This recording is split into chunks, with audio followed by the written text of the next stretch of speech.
sejahtera untuk kita semuanya.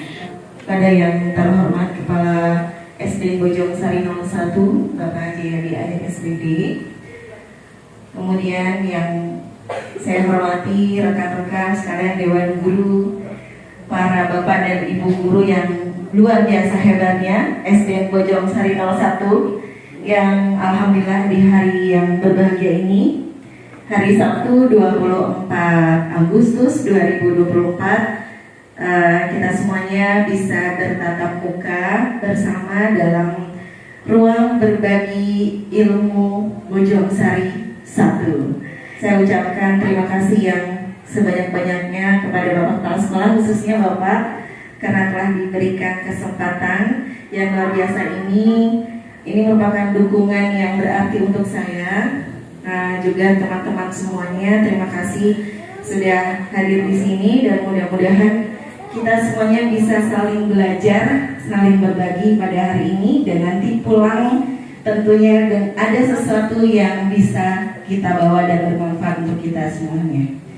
Amin ya rabbal alamin. Baik Bapak dan Ibu, izin saya maju ke depan sambil menunggu layar yang di belakang.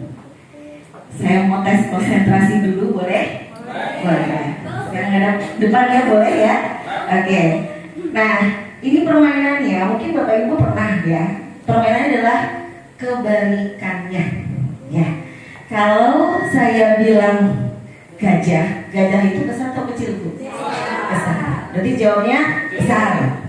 Kalau saya bilang tikus, jawabnya kecil. Saya tes dulu. Gajah besar. Tikus kecil. Gajah besar. Tikus kecil. Nah, sekarang kebalikannya ya. Gajah kecil. Tikus besar. Gajah kecil. Tikus besar. Nah, sekarang bagi gerakan. Nah, kalau saya bilang gajah, tadi jawabnya apa? Kecil. Kecil tapi tangannya besar. Kalau saya bilang tikus, karena kecil tapi karena besar, tapi tangannya kecil. Oke, diulang ya. Siap-siap konsentrasi. Konsentrasi. Oke, gajah. Tangannya kecil tapi tangannya besar. Ulang ya. Tikus. Besar tapi tangannya kecil. Oke, ulang ya. Siap. Kalau gajah kan besar, ya kan besar. Bilangnya kecil tapi tangannya besar. Ya. Gajah kecil tapi tangannya besar ya. Ulang. Gajah kecil. Tikus besar. Gajah kecil. Tikus besar. Oke, udah konsentrasi semuanya. Nah, sekarang kebalikan kata. Kalau Bapak Ibu jawabannya iya, kalau aslinya iya ya, tapi jawabnya tidak. Kalau jawaban aslinya tidak, maka jawabnya iya. Siap? Oke. Bapak Ibu, tadi pagi mandi?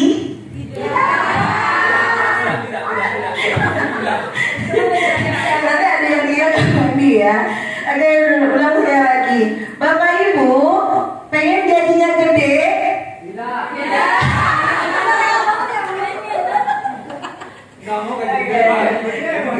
Bapak Ibu, setiap hari gosok gigi? Tidak. Bapak Ibu hari ini bau? Tidak.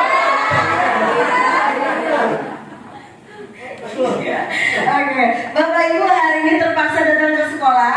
Iya. Untuk Bapak Kepala Sekolah dan nggak ada ya, jawabannya iya. Oke, tepuk tangan untuk semuanya ya. Selama 1,5 jam kita akan sama-sama belajar di sini tentang apa sih? Ini adalah tentang kelanjutan kemarin yang kita lakukan masa perubahan ya. Adalah membangun budaya positif di sekolah. Oke, boleh next Bu Rizka. Nah, bicara tentang masalah budaya positif, kira-kira apa sih yang ada dalam benak Bapak dan Ibu? Keseharian yang baik. Keseharian yang baik. Sebelah sini mungkin Pak Ustadz? Jadi toladan. Jadi tauladan. Oh iya, Bu Devi Lucy, coba. Husnuzon. Apa? Husnuzon. Husnuzon, iya betul sekali. Mungkin ada yang lain? Ya. Akhlakul karimah. Akhlakul karimah. Kayaknya memang pokoknya yang baik ya tentang budaya positif. Ya boleh Bu Rizka next selanjutnya. Nah tadi yang sudah disebutkan oleh Bu Aisyah, Pak Mamu Sidik, Bu Devi Lucy dan Bu Dwi itu betul sekali bahwa budaya-budaya yang baik-baik yang setiap hari kita laksanakan di sekolah. Namun apakah kita benar-benar sudah melaksanakan yang namanya budaya positif di sekolah? Nah, seorang guru yang baik harus memiliki kemampuan untuk mewujudkan budaya positif di sekolah. Terkesannya memang mudah, tetapi untuk pelaksanaannya karena ini butuh konsisten dan berkelanjutan, pastinya ini tidak mudah kita laksanakan. Ya langsung, Bu. Nah, untuk bisa menerapkan atau mewujudkan budaya positif di sekolah, tentunya kita terlebih dahulu memahami konsep-konsep kunci dari budaya positif itu sendiri. Yang pertama adalah perubahan paradigma belajar. Kemudian yang kedua adalah disiplin positif. Ketiga adalah motivasi perilaku manusia. Keempat adalah kebutuhan dasar. Kelima adalah posisi kontrol restitusi. Keenam adalah keyakinan kelas. Dan ketujuh adalah segitiga restitusi. Dari 7 konsep ini, apakah Bapak Ibu pernah mendengar atau sudah mungkin menerapkannya? Keyakinan kelas sudah. Terus disiplin positif sudah. Kemudian restitusi, motivasi perilaku, khususnya di kelas gitu ya. Sudah. Kemudian yang restitusi ada yang sudah pernah?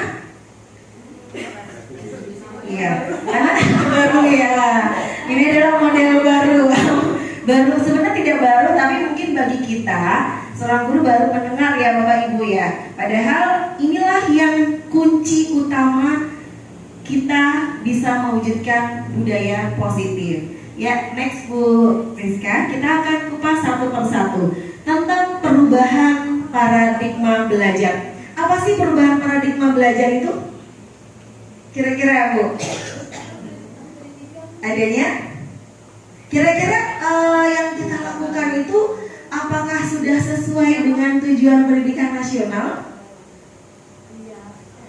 Insya Allah, ya saya yakin dong ya pasti. Bojong Sari 1 pasti semuanya sudah mengarah kepada perubahan paradigma belajar, pasti ya. Oke lanjut Bu. Nah, perubahan paradigma itu adalah merubah adanya miskonsepsi yang selama ini tentunya kita pernah berpikir nih tentang makna kontrol. Jangan salah ya, makna kontrol. Nah, kontrol di sini adalah apa? Kita miskonsepsinya adalah bahwa guru itu dapat mengontrol murid. Padahal aslinya adalah tidak. Contoh, Bapak Ibu coba kepalkan tangannya yang kenceng, ya. Nah sekarang, oh boleh deh, Pak Lukman boleh dengan Pak Mamu Sidik boleh maju ke depan Pak, ya memberikan contoh. Nah, Pak Mamu Sidik boleh mengepalkan tangan sekencang-kencangnya. Nah, jangan nojok.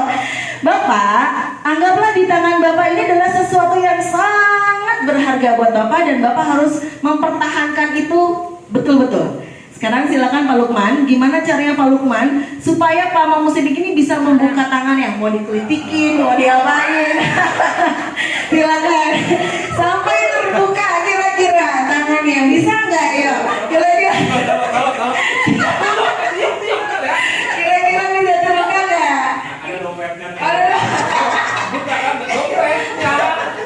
Kira-kira, nah, oke tepuk tangan untuk Pak Mamu Sidik, Pak Lukman ya. Nah ini adalah gambaran sederhana bahwa digambarkan Pak Mamu Sidik ini adalah seorang murid. Kemudian Pak Lukman ini adalah guru. Nah, murid ini memiliki kontrol sendiri. Kita sebagai guru tidak bisa mengontrol keinginan murid. Kalaupun bisa, itu hanyalah karena keterpaksaan. Mungkin takut sama gurunya, takut dihukum dan sebagainya. Kalau misalkan takut dan keterpaksaan, menurut Bapak Ibu, apakah itu sudah positif atau belum ya? Belum. Ya, itu adalah miskonsepsi kita selama ini. Kemudian ilusi bahwa semua penguatan positif efektif dan bermanfaat. Apa sih maksudnya? Penguatan positif itu adalah berupa hadiah, ujian. Karena kita sering ya, anak lomba kita kasih reward berupa uang. Nah, tetapi ternyata reward yang kita berikan itu tidak selamanya positif. Karena apa? Kira-kira? Karena ya, betul Bu Siti. Karena akan selalu mengharapkan lagi dan lagi. Jadi apa yang dia lakukan itu adalah atas dasar imbalan, ingin dapat pujian dan ingin mendapatkan penghargaan. Jadi itu yang harus kita rubah paradigmanya. Kemudian yang ketiga adalah ilusi bahwa kritik dan membuat orang merasa bersalah dapat menguatkan karakter. Maksudnya gimana? Kita itu tanpa sadar, kita sering kali mengkritik anak. Tujuannya sebenarnya kita pengen merubah karakter dia. Contoh, masa sih kamu begitu aja nggak bisa, gitu ya? Masa sih dia aja bisa, pasti kamu bisa. Masa sih kamu ini? Jadi kita tuh mengkritik, tapi tujuannya membangun karakter. Dan ternyata itu salah Bapak Ibu. Jadi kritik ini tidak akan bisa menguatkan karakter seorang murid. Kemudian yang keempat adalah ilusi bahwa orang dewasa memiliki hak untuk memaksa. Udah, ikut aja kamu lomba, gitu. Kamu bisa ini. Mungkin sebenarnya dia mampu, tapi dia tidak ada keinginan atau tidak ada minat di situ. Tapi karena keterpaksaan, ya, biasanya kita orang dewasa itu orang tua memaksakan keinginan kepada anaknya, harus les dan sebagainya. Nah, bagaimana mengubahnya? Yaitu mengubah paradigma stimulus respon kepada pendekatan teori kontrol. Contoh di depan, realita kebutuhan kita sama. Nah, pada teori kontrol, kebutuhan kita itu berbeda. Semua orang melihat hal yang sama. Kenyataannya bahwa setiap orang itu memiliki gambaran yang berbeda. Kita mencoba mengubah agar pandangan sama, tetapi ternyata pandangan orang lain tentang dunia itu berbeda. Nah, dari stimulus respon dan teori kontrol ini, kita simpulkan bahwa artinya bahwa setiap orang lain itu berbeda. Tidak bisa kita paksakan sama dengan kita. Kita tidak bisa mengontrol murid, tidak bisa mengontrol orang lain. Hanya orang tersebut atau hanya murid tersebut yang dapat mengontrolnya sendiri. Lanjut, Bu Riz. Selanjutnya, tadi kita sudah merubah paradigma belajar kita ya Bapak Ibu. Selanjutnya adalah penerapan disiplin positif ya. Nah sekarang kita dengarkan dulu ilustrasi yang ada di video di depan.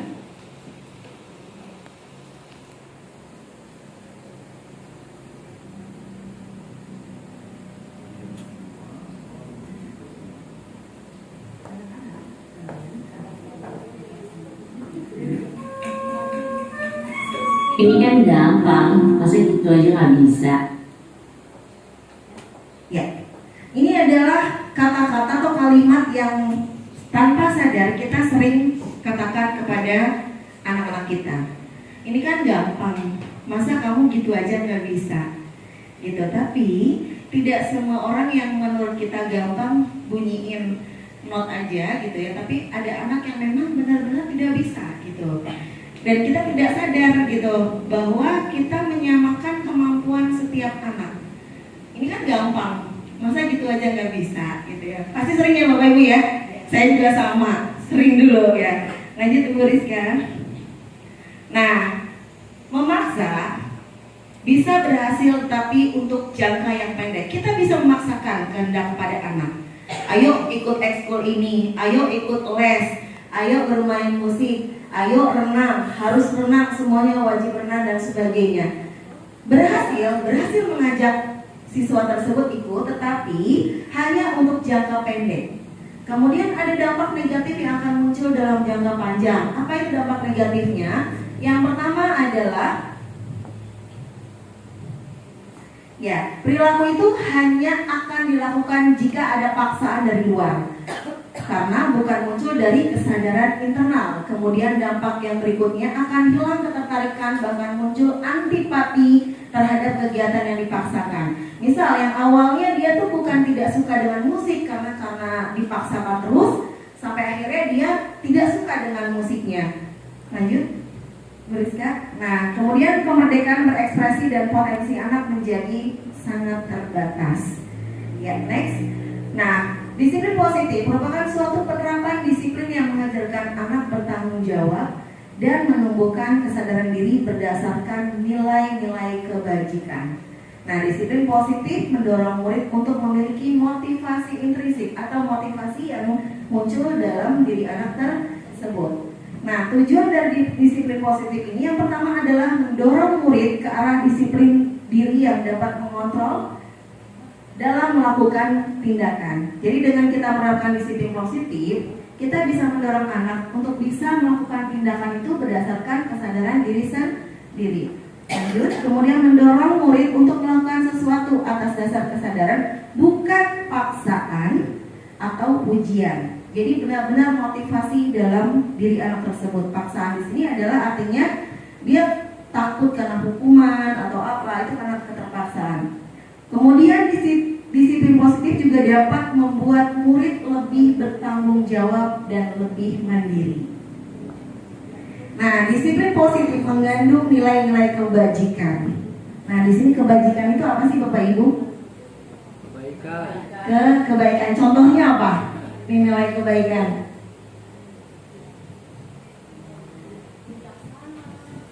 Sudah lapar ya sepertinya. Ya. Kayaknya harus tetap fokus dulu nih ya. Oke, kalau saya bilang Bojong Sari, prok, hebat, gitu ya. Oke, Bojong Sari 1, hebat. Nah, karena sudah hebat, coba nilai kebajikan diantaranya. Nah, di sini ada 6 karakter dalam profil Pancasila. Begitu banyak nilai kebajikan, ada tanggung jawab, ada toleransi, ada kejujuran dan sebagainya. Nah, saat ini kita fokus kepada 6 karakter dalam profil pelajar Pancasila. Dirangkum tuh dari sekian banyaknya nilai kebajikan, dirangkum dalam profil pelajar Pancasila, yaitu beriman, bertakwa kepada Tuhan Yang Maha Esa, mandiri, berkebinekaan global, bergotong royong, kreatif, bernalar kritis. Dari 6 ini saja di dalamnya itu terdapat nilai-nilai kebajikan. Lanjut Bu Rizka. Nah, ini dia. Ini sebagai contoh ya Bapak Ibu, nilai-nilai kebajikan yang ada dalam disiplin positif yang mungkin setiap hari kita laksanakan. Gitu, ada peduli, keterturangan. Lanjut Bu Rizka. Kemudian selanjutnya adalah konsep tentang motivasi perilaku manusia. Baik, Bu Siti, tadi pagi datang ke sekolahan itu atas dasar apa? Tanggung jawab dan kewajiban. Tanggung jawab, bukan karena takut kepala sekolah. Insya Allah bukan. Takut dipotong keseraian. Karena tanggung jawab itu adalah motivasi perilaku manusia. Mudah-mudahan semuanya seperti itu ya Bu ya. Amin. Lanjut Bu Rizka. Kemudian ada 3 motivasi perilaku manusia. Kira-kira siapa yang bisa menyebutkan nih? Ada 3 motivasinya. Perubahan. Menjadi lebih baik. Jadi lebih baik. Meninggalkan hal yang buruk. Meninggalkan hal buruk. Oke, good Pak. Sebelah sini sepertinya ini senyum-senyum. Ya, oke, bocoran 1 katanya Bu. Nah, yang pertama, motivasi yang pertama orang melakukan sesuatu adalah untuk menghindari ketidaknyamanan atau hukuman. Takut dihukum, takut dijutekin ya kan? Biasanya kalau kita takut nih, takut nanti nggak ditemenin. Biasanya seperti itu ya. Nah, kemudian motivasi yang kedua adalah untuk mendapatkan imbalan atau penghargaan atau pujian orang lain. biar dipuji nih, saya harus rajin gitu kan. Biar dapat penghargaan nih, saya harus ikut lomba-lomba dan sebagainya. Saya harus ikut pelatihan dan sebagainya. Itu motivasi yang kedua. Dan yang ketiga adalah untuk belajar sepanjang hayat dan menghargai diri sendiri. Jadi ini yang paling tinggi levelnya adalah yang ketiga. Yang paling betul adalah yang ketiga. Motivasi itu adalah untuk menghargai diri sendiri. Lanjut Ibu Rizka. Nah, kemudian keyakinan sepatu kelas. Saya yakin Bapak dan Ibu di sininya sudah menerapkan semuanya, betul? Betul. Nah, sekarang kita kupas kembali. Apakah keyakinan kelas yang sudah Bapak Ibu terapkan itu mengandung nilai-nilai kebajikan di dalamnya? Nah, sebelumnya kita kuis dulu ya, Bu.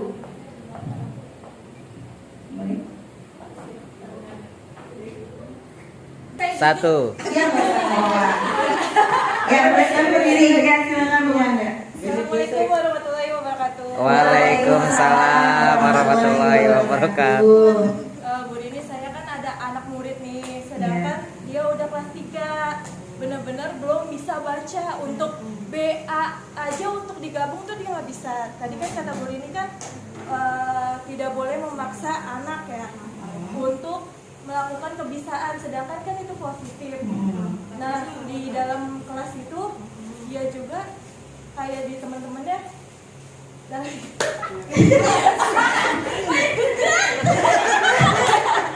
dalam di kelas itu dia kayak dari teman-temannya itu bagaimana Bu ke Rifki, itu namanya Rifki ya. Bagaimana untuk dia tuh bisa mengerjakan sedangkan dia nggak bisa baca, jadi dia satu posisi sama saya juga. Saya menyuruh dia untuk bisa baca dan teman-temannya juga malah jadi menyudutkan dia gitu. Oh gitu. Oke, terus tangan dulu. Luar biasa, ini sebenarnya permasalahan yang sering kita temui, betul nggak? Betul. Makanya Bu Manda yang berani bicara. Katanya nggak biasa keluar suara. Nah, sekarang kira-kira gimana Bapak Ibu kalau permasalahan tadi? Apakah pemaksaan ini berlaku untuk kasus yang tadi Bu Manda? Pemaksaannya bagaimana? Bu Manda maksa, maksudnya ayo belajar gitu. Belajar baca Tapi tidak sambil mengancam kan? Enggak, ya. Oke, konteks dalam hal memaksa ini adalah memaksakan kehendak, keinginan, minat, bakat kepada anak gitu. Jadi kalau bukan keinginannya, tapi kita paksakan. Misalkan dia nggak suka nih dengan musik, tapi kita paksaan dia suruh main musik. Tapi kalau misalkan kita yang tadi Bu Manda sebutkan itu adalah bukan memaksa, tetapi lebih bahasanya adalah menuntun. Ya, menuntun anak ini supaya bisa baca. Namun, ya balik lagi ini akan kembali jadinya ke pembelajaran diferensiasi.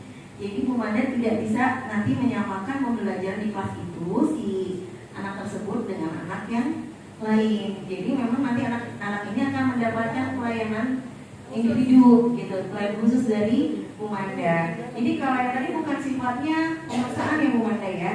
Tapi balik lagi anak tersebut kita harus identifikasi dulu nih ya Bu Manda, apakah memang dia karena malas ya atau karena memang ada hambatan. Nah itu nanti yang disebut sebagai segitiga restitusi.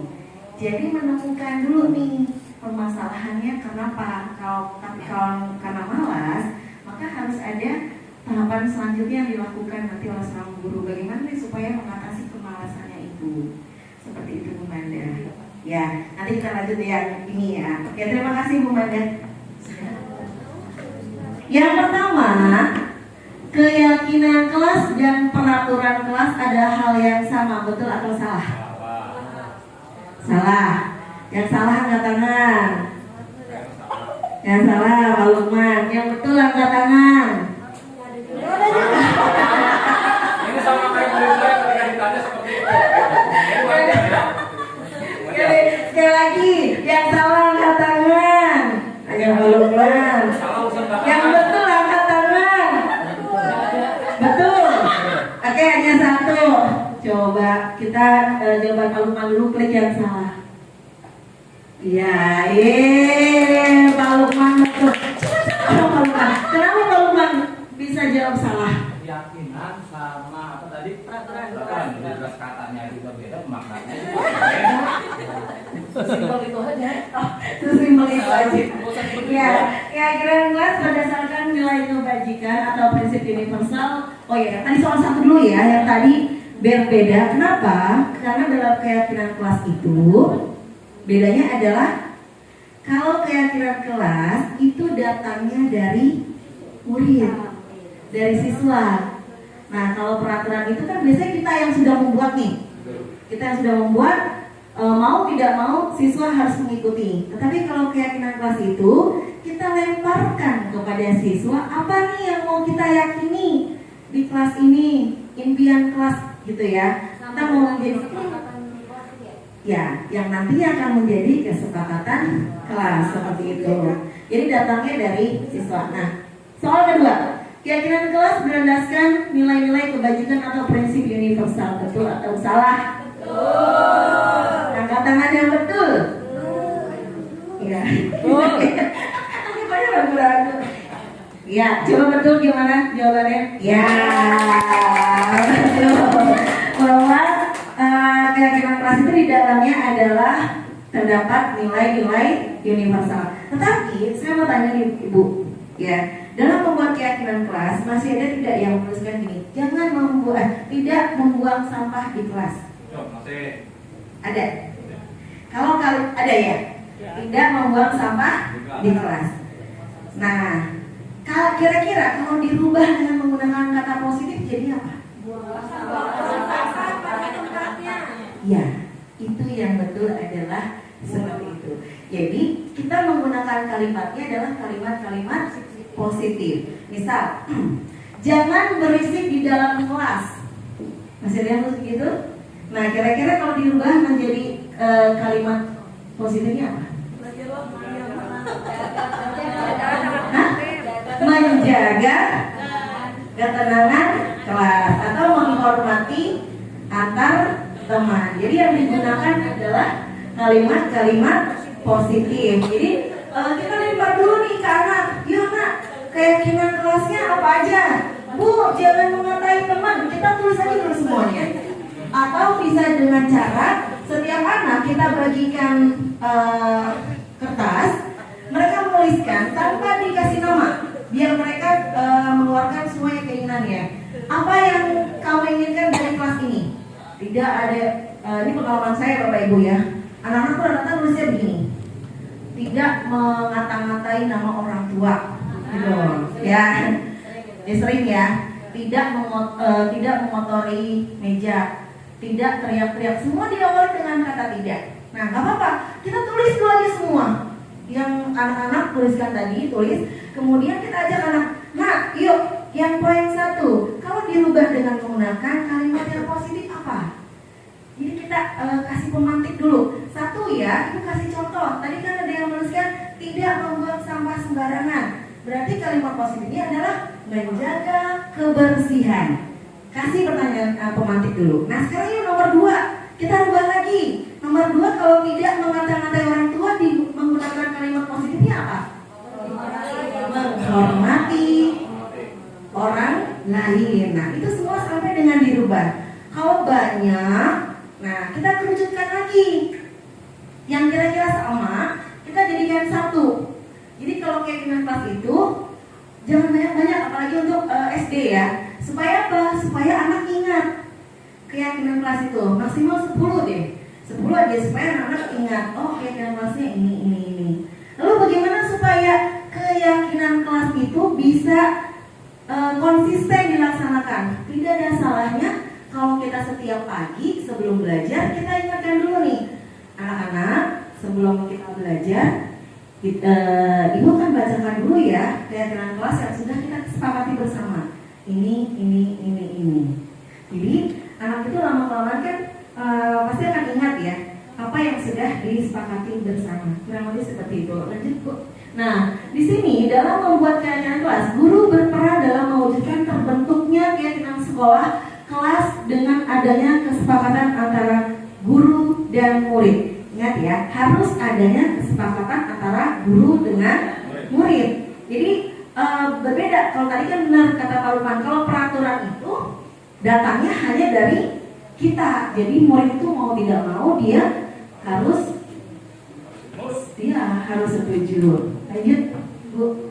Nah, kegiatan sekolah atau kelas berupa pernyataan-pernyataan universal yang mudah diingat dan dipahami dan harus diterapkan di lingkungan sekolah. Jadi diawali dengan kata kerja, nilai-nilai kebajikan tadi, menghormati, tanggung jawab, toleransi. Jadi hindari menggunakan kata negatif, tidak boleh. Nah itu yang di depan kan suka tidak membuang sampah, tidak mengata-ngatai teman, tidak membuli, gitu kan? Itu selalu diawali dengan kata tidak. Jadi kita ganti dengan kata-kata yang nilai-nilai universal. Lanjut, Bu Rizka.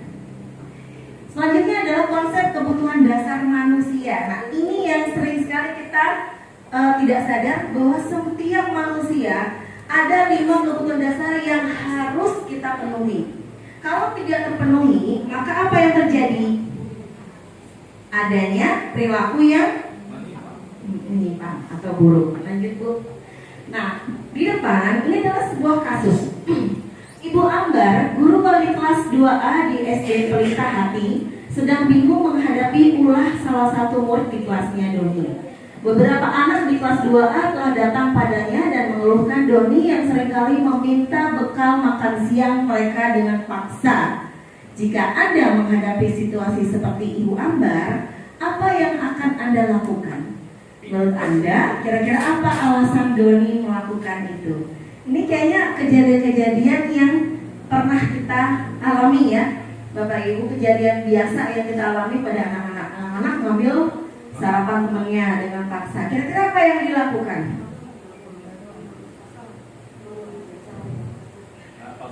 Mencari alasan kayak lagu eksis ya. Ya, betul. Nah, betul. Yang pertama adalah mencari alasan dulu. Karena apa gitu kan? Kenapa si Doni ini melakukan itu? Adakah kebutuhan dasarnya yang tidak dipenuhi oleh Doni sehingga Doni melakukan hal tersebut? Jadi kita harus memahami dulu.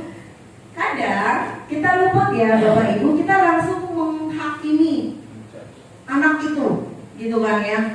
Dasar bandel, nakal, setiap hari gini, emang kamu gak ini? Tapi kita nggak tahu nih di belakang itu ada kebutuhan dasar yang harus dia penuhi, yang sedang usaha dia penuhi. Misal kebutuhan dasarnya adalah, nah di sini ada 5 kebutuhan dasar manusia menurut Dr. William Glasser dalam Choice Theory. Yang pertama adalah bertahan hidup. Ini adalah yang izin ada. Ya, ini adalah 5 kebutuhan dasar manusia. Yang pertama adalah bertahan hidup, kemudian kasih sayang dan rasa diterima, kemudian kebebasan, kesenangan dan penguasaan. Ini adalah 5 kebutuhan kita yang tanpa sadar kita itu setiap hari itu berusaha untuk memenuhinya. Nah, dari kasus yang tadi, menurut Bapak Ibu, kira-kira si Doni itu ingin memenuhi kebutuhan yang mana? Bertahan? Mungkin tidak kesenangan.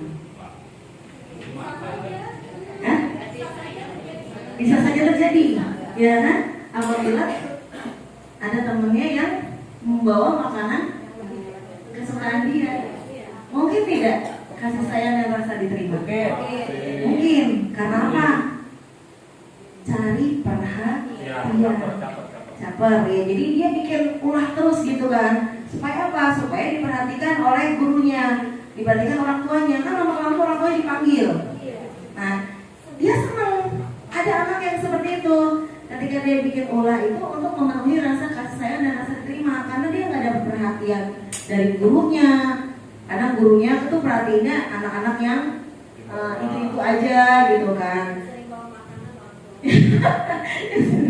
Kadang yang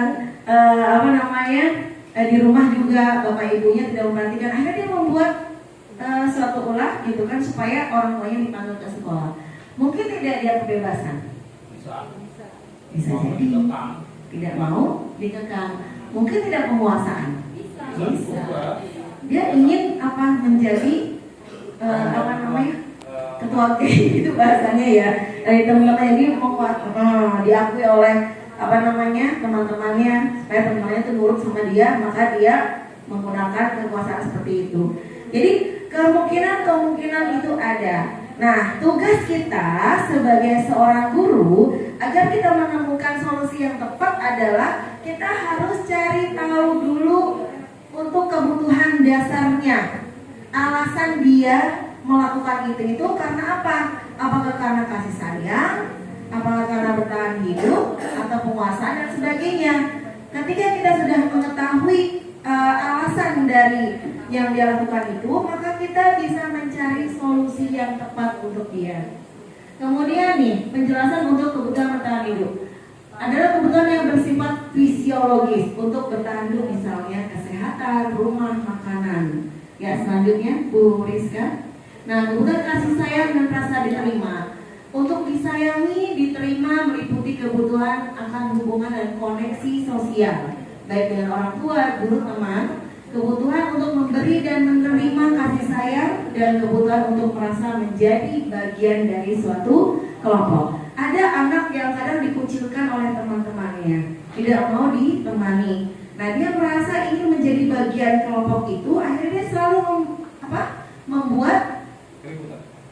membuat ulah supaya apa? Supaya dia bisa diterima di kelompok tersebut. Lanjut Bu. Kebutuhan penguasaan. Kebutuhan ini berhubungan dengan kekuatan untuk mencapai sesuatu, menjadi kompeten, menjadi terampil, diakui atas prestasi dan keterampilannya. Jadi dia pengen merasa diakui apa yang dia miliki gitu ya, kemampuan yang dia miliki. Lanjut. Kemudian yang keempat, kebutuhan kebebasan adalah kebutuhan akan kemandirian, memiliki pilihan dan mampu mengendalikan arah hidup seseorang. Jadi anak-anak dengan kebutuhan kebebasan yang tinggi menginginkan pilihan, mereka perlu banyak bergerak, suka mencoba, tidak terlalu terpengaruh orang lain, dan senang mencoba hal-hal baru yang menarik. Jadi dia pengennya bebas, tidak mau kamu duduk, diam. Kalau kamu nggak diam gitu, kamu nggak boleh pulang. Kita sering begitu ya. Padahal anak ini memang kebutuhan dasar yang dia penuhi adalah dia sukanya memang seperti itu gitu. Kemudian selanjutnya, ini sudah Bu, nomor 5, kebutuhan akan kesenangan adalah kebutuhan untuk mencari kesenangan, bermain, dan tertawa. Lanjut Ibu. Nah, ini adalah 5 kebutuhan dasar manusia yang harus kita tahu. Jadi kalau misalnya kita dihadapkan suatu permasalahan anak, kita harus tahu dulu anak ini sedang berusaha memenuhi kebutuhan dasar yang mana. Ketika kita sudah mengetahui, maka kita bisa mencari solusinya. Lanjut adalah posisi kontrol. Nah, kita sebagai seorang guru ini berada di posisi kontrol yang mana? Tisa dan Hana dipanggil masuk ke ruangan Ibu Dewi. Ada Bu Dewi? Oh, keluar ya. Kepala Sekolah SMA Makmur, Ibu Dewi baru saja mendapat pengaduan dari Ibunda Tisa bahwa Hana menggunakan kata-kata kasar dan merendahkan Tisa di sosial media. Jadi si anak ini adalah sering berkata kasar ya. Lanjut Bu. Penerapan disiplin apa yang akan dilakukan untuk kasus Hana dan kasus Santo sih Hana mengapa gitu. Nah sekarang kaitannya dengan posisi kontrol seorang guru. Lanjut Bu, lihat posisi kontrolnya dulu. Nah, posisi kontrol seorang guru ada 5. Yang pertama adalah sebagai penghukum, kemudian pembuat merasa bersalah, teman, pemantau, atau manajer. Kira-kira menurut Bapak dan Ibu, kalau melihat kasus yang tadi, kita akan memposisikan diri kita sebagai apa? Mantau aja. Ya, yang menghukum anggaran aja yang menghukum. Enggak. Membuat merasa bersalah. Kan ya, kalau merasa bersalah itu gimana sih? Jadi buat dia merasa semakin bersalah gitu. Teman. Jadi ayo dong ngobrol sama ibu. Kenapa sih kamu seperti itu? Gitu kan ya. Memantau gimana? cuma mengatur aja dia kerja Iya. Apa yang kamu lakukan? Kalau kamu tidak minta maaf, ya lihat aja nanti, gitu. Bahasa pemantau. Jadi dalam 30 menit kemudian, ibu pengen kamu sudah minta maaf sama Tisa. Kalau manajer, nah, jadi kira-kira kalau bapak ibu jadi gurunya mau yang mana? Saya pemantau aja. Pemantau aja. Nah, pokoknya pemantau. Ada yang manajer? Ada. Akhirnya jadi manajer. Oke, lanjut Bu. Nah, kita lihat ya supaya kita bisa tahu perbedaannya. Motivasi eksternal dan motivasi intrinsik. Nah, di sini posisi kontrol negatif adalah menghukum dan membuat orang merasa bersalah. Itu adalah kontrol negatif. Kontrol positifnya adalah teman dan pemantau. Kemudian kontrol dirinya adalah manajer. Contoh, nah, guru sebagai penghukum, gurunya adalah menghardik, menunjuk-nunjuk, menyakiti, menyindir, itu dia memposisikan dirinya sebagai penghukum. Kemudian guru berceramah menunjukkan kekecewaan yang dalam. Ibu sangat kecewa sama kamu. Kamu sudah merusak barang-barang ibu, kamu sudah merusak kelas ini, gitu. Kamu sudah melukai teman. Itu adalah membuat orang merasa bersalah karena dia anak itu nanti sampai rumah akan menjadi murung karena merasa terus bersalah. Dan ini ternyata kontrol negatif. Lanjut adalah kontrol positif menjadi teman, membuat alasan-alasan untuk murid-muridnya.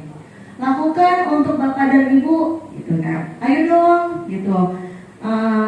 Bikin ibu bangga. Ayo dong lakukan ini untuk bapak dan ibu, gitu. Ya sudah, nanti bapak dan ibu bantu bereskan. Silakan kamu kerjakan yang lain. Itu adalah kontrol teman. Pemantau, jadi hanya mantau. Nanya, apa peraturannya? Apa konsekuensinya? Gitu. Itu adalah pemantau. Nah, manajer adalah dia mengajukan pertanyaan-pertanyaan, jadi mendorong anak itu untuk dapat mengontrol dirinya dan menemukan sendiri solusinya atas permasalahannya. Jadi kita hanya mengajukan pertanyaan, apa yang kita yakini selama ini? Nilai kebajikan apa yang kamu yakini? Kemudian kalau kamu yakini ya, maukah kamu memperbaikinya? Jadi kita mengajukan pertanyaan saja, biar anak tersebut yang menemukan solusinya. Lanjut Bu. Ya, lanjut.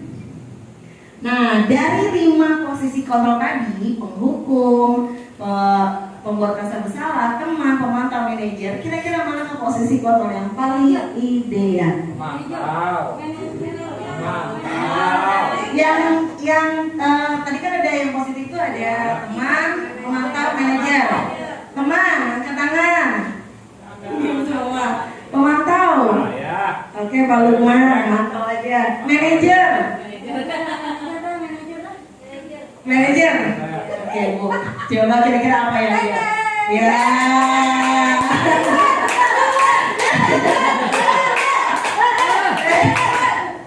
Bajak sari satu. Oh, lupa kan?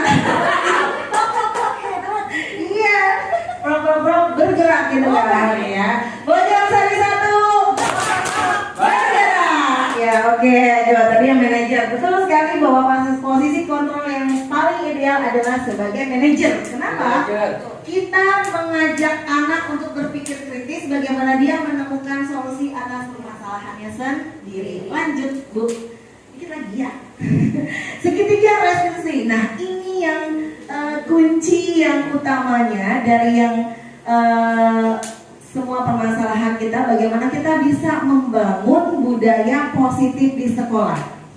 Bagaimana kita bisa menerapkan segitiga restitusi terhadap permasalahan yang kita hadapi.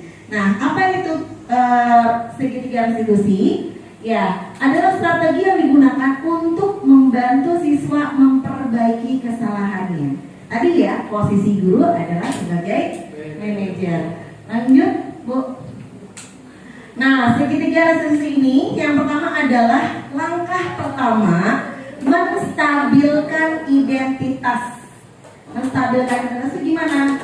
identitas siswa yang gagal kita stabilkan lagi menjadi identitas yang sukses gitu. Yang tadinya dia kan melakukan kesalahan, nah kita stabilkan lagi tuh identitas dia. Yang dengan cara apa? Kita mengajukan pernyataan seperti ini. Gak apa-apa nak, bahwa setiap orang itu pernah melakukan kesalahan. Ibu juga pernah kok, gitu kan. Yang penting anak itu mau mengakui kesalahannya dulu ya. Kayaknya zaman dulu kita digebukin dulu. Iya. Lanjut untuk yang masih ini ya. Langkah berikutnya setelah langkah pertama tadi kita si anak tersebut sudah stabil, lanjut kepada langkah kedua yaitu validasi kebutuhan atau validasi kesalahan. Nah, caranya adalah dengan pernyataan. Kamu tentu punya alasan mengapa melakukan itu. Jadi kita tanyakan dulu ke alasannya. Kenapa kamu melakukan itu gitu. Nah, berikutnya adalah setelah tahap 1, tahap 2 sudah berhasil dilalui oleh seorang guru dengan anak itu, terakhir adalah menanyakan keyakinan. Nah, kita di awal itu sudah membuat keyakinan kelas. Dari yang kamu lakukan tadi, kira-kira apakah sudah sesuai dengan keyakinan yang sudah kita buat? Pasti anak itu menjawab tidak. Nah, keyakinan mana yang menurut kamu tidak sesuai ini? Tanyakan. Nah, sebaiknya menurut kamu apa yang ingin kamu lakukan? Langkah berikutnya apa? Gitu. Jadi di awal itu guru dengan cara pernyataan seperti ini. Berbuat salah itu tidak apa-apa, ya. Tidak ada manusia yang sempurna. Ibu juga pernah melakukan kesalahan seperti itu. Nah, kita bisa menyelesaikan ini bersama-sama. Bapak dan Ibu tidak tertarik untuk mencari siapa yang salah, tapi Bapak dan Ibu ingin mencari solusi dari permasalahan ini. Gitu. Jadi anak sudah mau terbuka tuh. Yang tadinya dia merasa ragu-ragu untuk terbuka, takut dihukum, akhirnya dia terbuka. Iya Bu, ini. Nah, lanjut Bu Riz. Berikutnya adalah validasi kesalahan atau validasi kebutuhan. Setiap tindakan kita dilakukan dengan satu tujuan, yaitu memenuhi kebutuhan dasar. Tadi ya Bapak Ibu ya, yang 5 kebutuhan dasar manusia. Setiap yang kita lakukan itu pasti ingin memenuhi kebutuhan dasar. Kalau kita memahami kebutuhan dasar apa yang dasar sebuah tindakan, kita akan bisa menemukan cara yang paling efektif untuk memenuhi kebutuhan tersebut. Jadi siswa yang melakukan kesalahan itu dia sedang memenuhi kebutuhan dasarnya, hanya saja dia tidak menemukan cara yang positif sehingga dia melakukan cara-cara yang negatif. Nah, dengan cara kalimat apa? Kamu pasti punya alasan mengapa melakukan itu. Kamu patut bangga pada dirimu sendiri karena kamu telah melindungi sesuatu yang penting buatmu. Jadi kalau kan ada yang mengata-ngatai, Bu, dia mengata-ngatai orang tua saya, ya, Ibu paham. Kamu sedang melindungi kelas atau keluarga. Nah, ini berkaitan dengan keyakinan. Apa nilai-nilai umum yang kita telah sepakati bersama? Apa bayangan kita tentang kelas yang ideal? Kamu mau jadi orang yang seperti apa? Jadi kamu tuh pengen jadi yang kayak gimana sih? Apakah kamu ingin begini terus gitu kan? Lanjut Bu. Dari segitiga restitusi tadi pun memaparkan materinya. Kita lanjut kepada contoh dari izin berbagi ya Bu, sedikit ini penerapan segitiga dari segitiga restitusi di kelas.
sudah memvalidasi atau menanyakan alasannya. Terakhir adalah menanyakan keyakinan kelas yang dia yakini.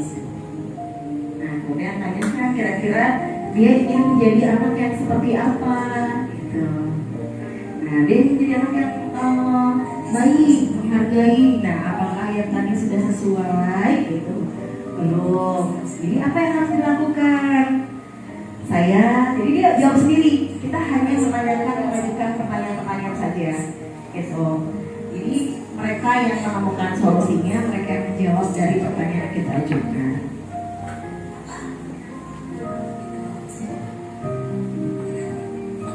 Jadi tugas kita sebagai guru itu hanya menuntun ya Bapak Ibu. Kita tidak menghakimi, tapi kita menuntun bagaimana mereka menemukan solusinya sendiri dari permasalahan yang mereka hadapi. Nah, setelah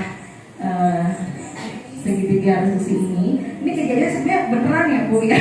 Jadi anak ini melakukan itu pada saat sebelum istirahat. Kemudian setelah selesai keesokan harinya, saya bertanya kepada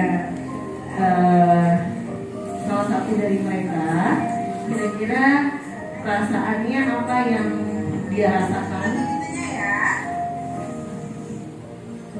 Dia rasakan setelah melakukan segitiga resolusi tadi. Sudah saya tanyakan tuh perasaan anak itu keesokan harinya. Kamu? Terima kasih nak. Ayo Denis, aku mau tanya nih, kemarin kan kita habis ngobrol-ngobrol tuh di kelas ya kan. Nah, aku pengen tahu nih perasaan kamu gimana. Kamu lebih senang dihukum sama guru atau lebih senang seperti kemarin pakai cara restitusi? Nah, saya. Oh gitu. Terus Sudah dihukum.